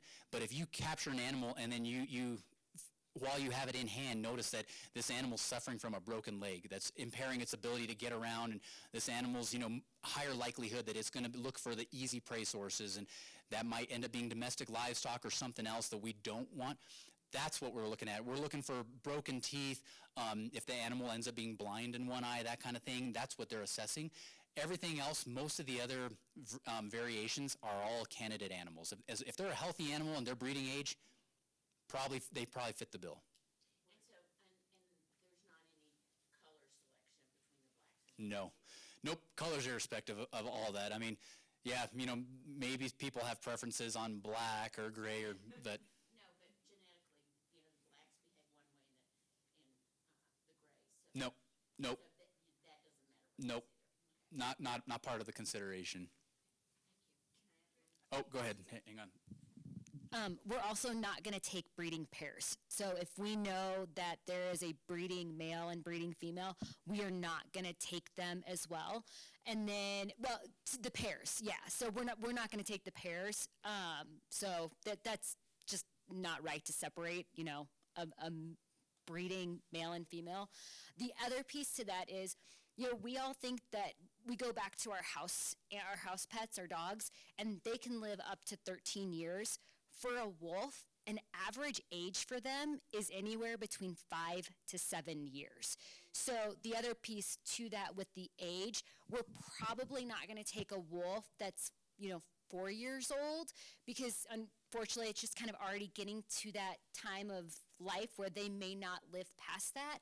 And the older an animal gets, especially with this kind of travel, that's also going to be a lot harder on the animal. So, we want to find animals that meet all of our criteria, they're healthy, but they're going to be able to survive that trip as well. So I just wanted to add that little piece. Perfect, thanks. And generally speaking, I mean, as far as being able to, from the air, differentiate, age, I mean, there's that whole hierarchy within a pack. You can tell, there's mom and dad are there, and then everything else is they're young ones. So you can kind of differentiate on some of those ones. So obviously, if we already know that the breeding pair, they're the older age class ones, then we're not selecting them. But all their offspring, as long as they're not this year's young, would be the candidate ones. Hi, I'm really curious, how many wolves are there currently? And then how many do you project to be in maybe 3 years from now, 5 and 10 years from now within the area of Colorado and then also maybe around Pitkin County? Okay. So I'm going to start with the easy, the softball one there. There are 0 wolves in Pitkin County. Moving forward into the future, as far as predictions on what we would expect to see in Pitkin County, man, that's a tough one. It is, if you look at just the topography alone in our county, most of these wolves exist on landscapes that are not near as steep. They're not, our elevations here where we've got 12,000-foot peaks, everybody's looking pretty in shape. You guys have hiked a lot of these hills around here. It is steep country. Wolves aren't really acclimated for that kind of terrain. They don't do well there. A lot of the terrain where we see them thrive in is if you look in Colorado, you look at some of the, I don't know how familiar you guys are with the areas up by Meeker, Craig, some of the stuff south out of Steamboat in Grand County where we had a lot of them hanging out over there. It's fairly rolling, it's not high elevation stuff, kind of rolling hills. What we see around here, what we call home here, doesn't really fit the bill.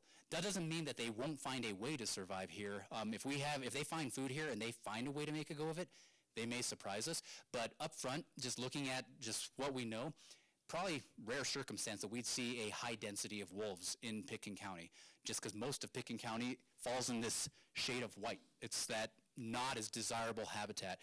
Even going to our prey species availability and densities, like right now, northern flat tops, some of that stuff there, our elk herds there, we're counting those herds, we're managing for herds in that 30 to 50,000 animals, whereas locally here, our elk herds that we're managing, a lot of these animals, we're managing some of these for, 5 to 7,000 animals, grossly different scales. So there's just that consideration there.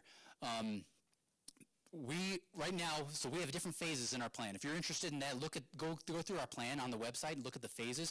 Phase 1 of our plan is looking to try to get 30 to 50 wolves in the state over the next 3 to 5 years. Once we get that established, then we move to phase 2. Phase 2, I'd have to remember the numbers on that one. Is it 150? Up to 150, and there's this, or there's another certain number of breeding pairs, I think, in there that would establish phase 2, and then from there that we would move into phase 3. So phase 2 for our management plan would be removing them from an endangered species, in a state endangered species, to a state threatened species, and then the next hierarchy would be going from a state threatened species down to just a non-game species, where they're no longer threatened, but they're still protected, not considered a huntable species in the state. Oh, sorry, that was the first part of the question. How many animals are in the state currently? There's currently 9. So we had 2 animals in the state before that were collared. We ended up releasing the 10 animals last year, which brought us up to the 12, and then had 3 animals die. So there's currently 9 animals that we're monitoring in the state. That's not inclusive of if there are uncollared animals in the state. So, not to be negative, but I'm just curious, if Pitkin County doesn't have a lot of great terrain, why are they the next on the list to have them released here? And I was going to say there's sort of two separate questions. No, that's perfect. So let's answer that one real quick. I mean, you're right. Pitkin County doesn't have ideal habitat. A lot of the places that have good habitat fall outside of that polygon. So, I mean, the places that really, truly have a lot of good habitat, they fall into those realms where either we're going to kick them free and lose them to another state right away, or they're statutorily in a different place where we don't even have legal access to go and kick them out. So that's part of the consideration there. Reasonably, Pitkin County, you're right, it's on the fringe of what would be like optimal habitat. I'll be really honest with you, most of Colorado, even in the places that we have really good habitat, like just geographic resource habitat, we have a lot of people. That complicates things a lot. You know, even in some of those places up there, going up towards Steamboat, there's still a lot more people there than even the exact same type of habitat as that in other locations in the country or outside of the country. It's a thing. The other thing we also know is it really truly doesn't matter where we release these animals in this state, they're gonna move. Where we kicked them free, even though those other polygons on that map showed that they kind of hung out somewhat in the same area, they were in the same watersheds. They remained in some of those same watersheds, but they moved to some of those different portions of those watersheds. So it's still highlighted there, but they did move around a little bit. So we can kick them free here, and nothing says that they're not going to go jump up over the top of one. I mean, some of the movements we were seeing, you know, you remember they were 4-hour fixes on these collars. Some of the movements in those 4-hour windows were over 15 miles in a 4-hour time frame. I mean, they're capable of moving way, way long distances in a very short time span. So we might release them here, and then, you know, before we even make it home that afternoon, they're already in the next county. What was the second part? Well, the second, I guess part of it is a follow-up, because it just like there's a lot of green just south of Gunnison on your other map, and that seems like a good place. The other thing is a little bit along the lines of the questions that First Lady asked about. You know, a lot of us like to go solo hiking and solo backpacking and mountain biking especially. And when we're mountain biking, we're not on some of those steeper areas. And if these wolves are wild and not acclimated to humans, what's keeping them from going, oh, look, a new species of deer. I wonder what that animal is. I'm kind of hungry. Typically, they typically aren't that adventurous. I mean, think about it in the context of even for a lot of our mountain lions or our bears, everything else, it's a calculated risk. You know, when they're going after some of these prey sources, if they get injured in the process of doing it, they don't have a hospital to go to patch them up and get them back out on their feet, you know, next week or next month kind of thing. There's nothing to doctor them up. So Mother Nature's pretty cruel. So when they make the decision to go after something and take it down as a prey item, most of the time that's where that whole, you know, saying of preying on the weak, the sick, that kind of thing, some of it, you know, it goes into, they're factoring into where's my best bet on killing something but not getting injured in return. We do see, I mean, there's a lot of these animals. Some of the short lifespan on a lot of these predatory species factors right into that. They live a pretty harsh lifestyle. They do get hurt when they're trying to take down an elk. An elk's going to fight back, and if you've ever been kicked by an elk hoof, it's not awesome. Yeah, it's going to hurt, and they run that risk. When it comes to bicycling, some of these other things associated with people, that's that version of unknown that we want to keep them on edge. You know, once they get comfortable with things, that's where they start, for lack of a better term, they start, you know, associating and almost abusing it. They start figuring out ways of adapting and utilizing us they kind of exploit us. You know, bears are the perfect example. They figured out, yeah, Mother Nature's going to throw me a terrible food year. Well, I know my secret to making every year a good food year, and that's everybody sitting in this room produces trash and throws stuff away, and I can, even if Mother Nature gives me the worst food year ever and I would otherwise die, I know what my crutch is, and I'm going to find a way to circumvent what the natural process is. So my goal is to make sure that wolves don't get that advantage, you know, that we keep them afraid of people. I think that's the best chance that we have and that wolves have.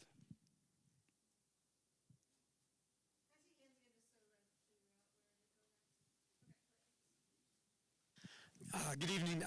I'm one of the few livestock producers in the Capitol Creek Valley, well, almost the only one in the Capitol Creek Valley now. And I've heard a lot of rumors about release sites. And I'd like to confirm that you're not releasing them in the Capitol Creek or East Sopers Creek area.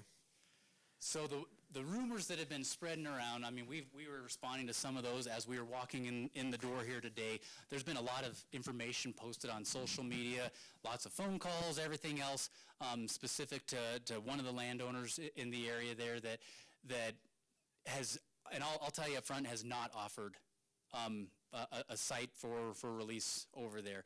I'm not sure the root of the rumors or anything else. I mean, just people being people.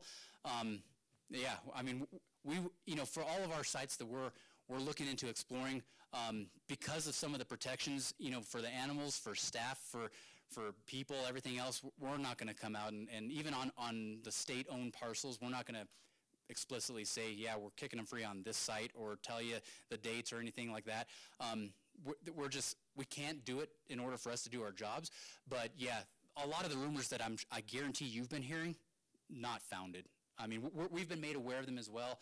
We've been talking with landowners, and those are not substantiated.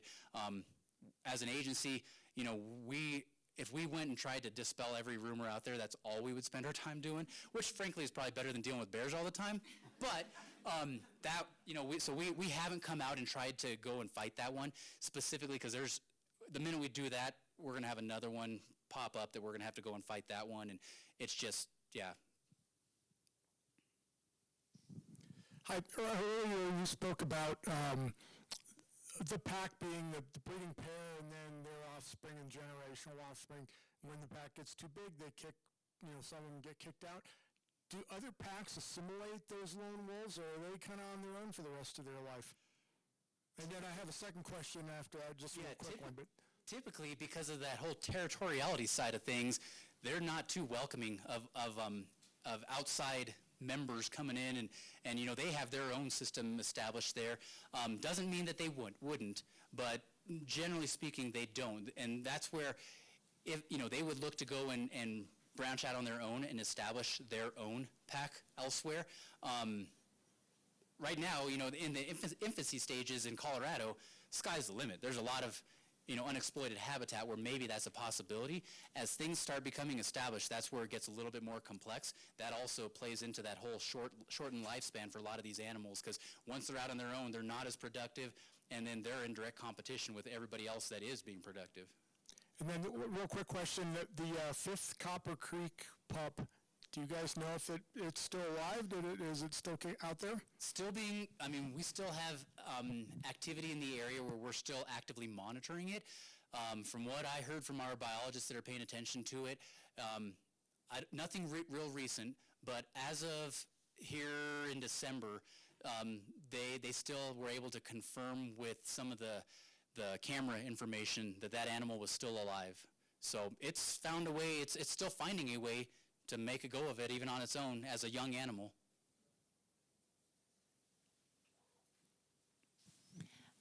Because the wolves are federally endangered in the state of Colorado, is an effort underway to do a NEPA EIS in order to open up national forest land to create better and more habitat for the wolves? So that's an awesome question. Short answer for that is no. Currently, no. So the question was, recognizing that we would, in order to have access to federal lands for releases, we would have to get some sort of an EIS, a NEPA process completed in order to do that. And the answer was no, it's not. Part of it right now, what's playing into some of that consideration is the cost associated with it. Already, as it currently stands, I know this question wasn't asked, but it's probably going to come up at some point tonight. It's shown up in some newspaper articles and stuff, but the cost of this whole reintroduction process, it was initially proposed to be somewhere around that $800,000 mark. It currently, just for year one, we're already at $4.7 million.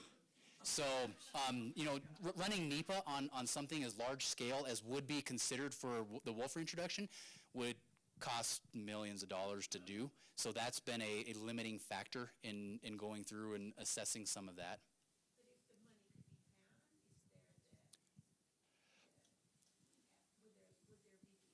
Possibly.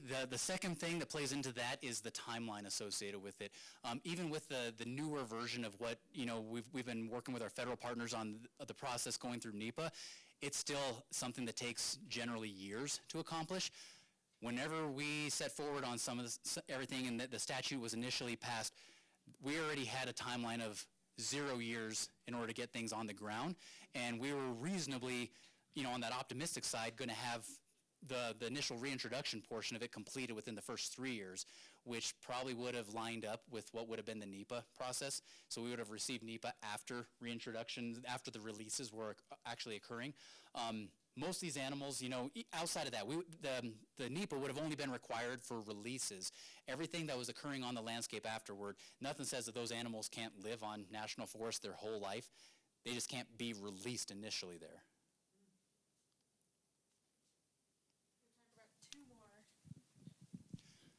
And with that, if there's still other questions, I know we have to leave the room kind of thing. I mean, I can stick around and answer a few questions, but I'll also make sure that I'll work with Liza to find a way that if you guys have questions, get us your contact info, and I can get you Rachel can help me get you a link that you guys can give me some questions, and we can follow up with you. I want to make sure we answer your questions and pay attention to things that you guys have on your mind too. So I'm just asking for, does it work or not? Yeah. It works for the recording. Okay, so I'm asking for the livestock producers and ranchers, the people that I know, if you were releasing the wolves in a private release site, a private property, would you let them know? And also because some of these people have calving season going on right now, so it's kind of delicate, and they're very busy, 24/7 probably. So the question is, if for livestock producers in the area, if we were going to select a release site that was in close proximity to active livestock, would we notify those producers, with upcoming calving seasons and other operations and such? Short answer is yes. We would work with them. We wouldn't necessarily be like, hey, FYI, tomorrow something's happening here. What we would take it into context of is, even right now, working in this state, all of the wolves that are living in this state at any given point are in close proximity to livestock. What we're seeing is that some of them, the Copper Creek Pack was a good example of that. They had a preference to go and select livestock as a prey source. A lot of these other ones, we have reports where they are actively moving through herds of cattle but don't prey on them. So we're also not wanting to cause undue alarm unnecessarily. Nothing says we wouldn't work with those producers, though, to establish some of those mitigation measures and implement some of those, fast-track some of those items that would otherwise be of benefit to them and help them protect their stock. So, we would work with producers on whatever that is. The nice thing with all of our local staff, they know a lot of their local producers. If you are a local producer and you don't know who your local CPW contact is, touch base with me, get my contact info, and make sure you know who that is so that if something were to show up on your doorstep, you know who to contact.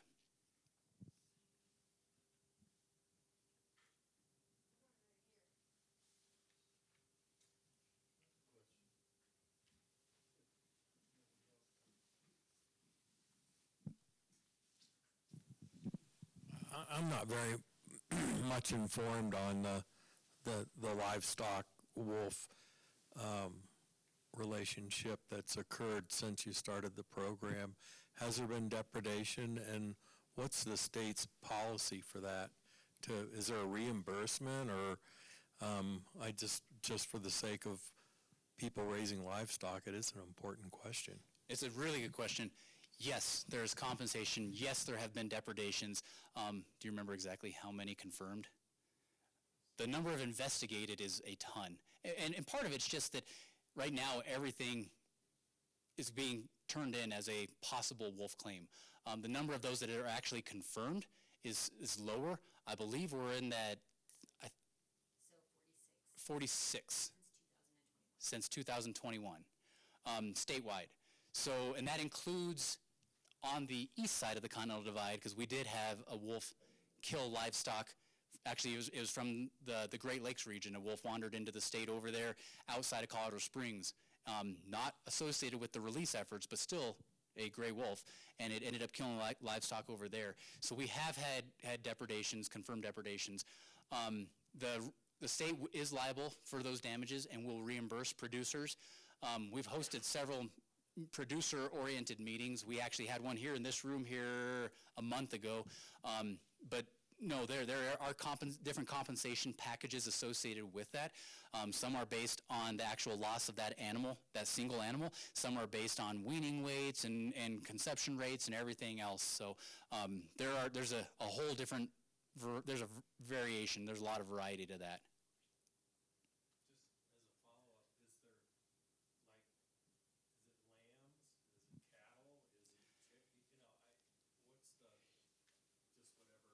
So it's been primarily sheep and cattle. As part of the wolf package, it's different than mountain lions and bears. On the wolf one, it can also be claimed for loss of any kind of livestock animal, like a guarding animal, so dogs that are used in livestock protection or herding otherwise. Those ones, if they receive damage, knowing that how wolves key in on other canines, those ones are also covered under that same statute, and there have been claims associated with that as well. Did you say that we're supposed to contact you as a producer if we see a wolf show up on the property? Or contact our division, the local agent? Just for sighting purposes? Yeah, you just Yes. said... Yeah, I would recommend it. I mean, you don't have to, but I would definitely recommend it. I would recommend if anybody sees one, contact us regardless of whether you're a producer or not, but especially if you're a producer, I would say let us know immediately. That way, if we can verify with caller data or anything else, but part of it too is all the different mitigation tools associated. That highlights a lot of that stuff for us, because the questions that get asked, where those tools, there's a finite number of those resources available. We can prioritize that based on where we know wolves are at, so. And if they're near our cattle, what steps can we take to haze them, or what can we do? Same thing for, as far as the non-injurious, you guys can use those methods to honk a horn, shoot a gun kind of thing, not at the animal, but, just the noise of it, air horns type stuff. Those kinds of things can be implemented in order to try to run them off. Producers are also afforded 2 other permits. The other 2 permits, because there are producers in the room, I'll cover those 2 real quick. One of them is called an in the act permit. That one is a retroactive permit where if a wolf is in the act of killing your stock, you don't need something proactively, you can shoot it on site. You can kill it right there, and you call us up immediately. We'll go out and investigate it, but we can issue you an in the act permit that authorizes, yes, this animal was causing damage to this calf, whatever else. They shot it, they killed it, they're legally covered. The other one is a chronic depredation permit. That's one where if you've been experiencing losses but haven't been able to catch up, haven't watched that happen kind of thing, and it's continuing to happen, that's where you apply for a permit through us again. All these are through us. And that would authorize the removal of specific animal or animals associated with that pack, with the intent being to disrupt that pack so that that pack doesn't want to continue the same behaviors. Disruption of those packs typically leads to those animals doing something different. If you got other questions, Dave, we hit me up too later. I'm for specifics. Just piggybacking that, if when depredation continues to go, what is your mandate, process, policy? I appreciate what you just said, you can split them up. At what point in time does a pack then, if it continues and continues and continues, what's your responsibility in dealing with that pack? What do you do with them? So that's the scenario that unfolded with the Copper Creek pack, because those depredations continued. So what ended up unfolding there was the removal. It was live capture of those animals. Granted, there's still one animal from that pack remaining on the landscape, but the other animals associated with that pack, the other 5 animals, were all removed from that site. They were taken to a captive location. I can tell you that probably isn't going to be the standard for everything. As an agency, we don't take that lightly into consideration. That's not something that we favorably want to do, is take an animal and go throw it in captivity, even on a temporary basis. We do that only as a last resort. Lethal removal has always been a consideration. What gets weighed into that equation is where we are on that reintroduction process as well. Part of the whole process is trying to get animals established on the landscape, and if we were to go through and lethally remove an entire pack, then that removes however many of those animals that would have otherwise counted toward that reintroduction process. So that's one of the things that gets taken into consideration when that decision's made. Those decisions are all made at the highest level of our agency and in consultation with the Fish and Wildlife Service. So tomorrow, as I had mentioned earlier, we do have our Parks and Wildlife Commission meeting. And again, as Matt said, because there are producers in the room, so one of the topics, and I was trying to find it real quick, and unfortunately I can't. So we are going to be discussing the definition for chronic depredation during tomorrow's meeting. If you go to our website, underneath the commission tab where the agenda and the commission documents are, it is listed in there. Again, I was trying to find it on here, but I can't. But that will be, I'm just trying to do it on my little phone here. Again, not tech savvy. But it is going to be one of the topics that is presented and discussed tomorrow. Okay, actually, final two here and here, and then we'll wrap it up. This is a question that's probably a little more philosophical, but personally, I'm just kind of curious for you and maybe some of the others in the audience, how many of you guys believe that wild taxpayer-funded lands should be preserved for wild animals, including BLM, including U.S. Forest Service? Right now, many producers are only paying $1.35 per AUM, which is the same price they paid in 1940. So there's a couple different parts to that question. First part was being a personal belief. I've got a whole bunch of personal beliefs. We all do. When I'm standing here in front of you, not my job to tell you what my personal beliefs are. My job is to represent my agency, who's charged with managing the wildlife resource of the state of Colorado. So, I mean, if we become friends and go have a beer, I'll throw a bunch of stuff your way. But it's something that, I'm sure everybody, we could pass the microphone around and we'll end up with 60 different versions of an answer on that same question.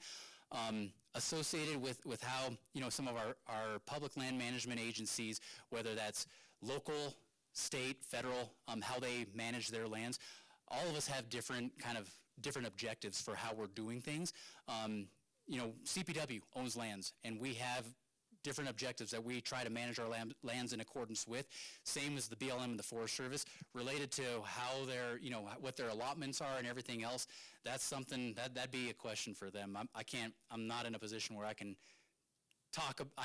answer a question related to how the BLM manages theirs or why or. Yeah, I appreciate you offering that. So I'm afraid I'm a lot more practical than I am philosophical. Listening to the numbers that you threw out a few minutes ago, it sounds like you're already 500% over budget. Yes? Yeah, I'm not as quick with the numbers, but sure, sounds right. Budget is $800,000 and you spent $4.7 million. Is there any cap to the amount of tax dollars that's going to be spent on the project, or is it going to be funded without limit? So honestly, let me real quick do this. Go to,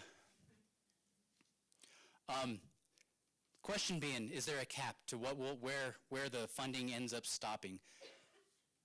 Sorry. Oh, no, I close out of it. Okay, hang on. I'm going to do the short way. That goes to our commission. That is not a local level question. That one is realistically, a lot of that question, the heart of that question on where those financial resources are allocated and where they go, that's something truly that goes to, that's a state legislature level question. They're the ones ultimately that oversee a lot of the state spending authorities on different whether it's a project, an individual project, or anything else, and that would be something for whether it's one of your local state elected officials or governor's office. That's where all of these discussions, those kinds of discussions are being hosted at the JBC, the Joint Budget Committee, with all of our elected officials that we send over to the state capitol there. So did Prop 114 establish a cap or no? No, it did not. It did not come embedded in that statute.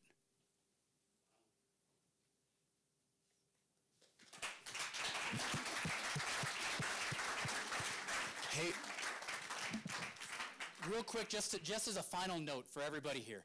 I mean, I get it is a super tough topic. We talk on, our agency discusses really, really tough topics on a lot of different forums and formats. This is probably hands down the single most polarizing topic that in the course of my career I've ever had to negotiate and navigate. I will say to you as a community, though, that I appreciate your attentiveness. I appreciate your willingness to engage. And more than anything, I appreciate your willingness to be respectful, recognizing that there are people in this room that are on opposite ends of the spectrum on how you view whether you support or don't support this topic.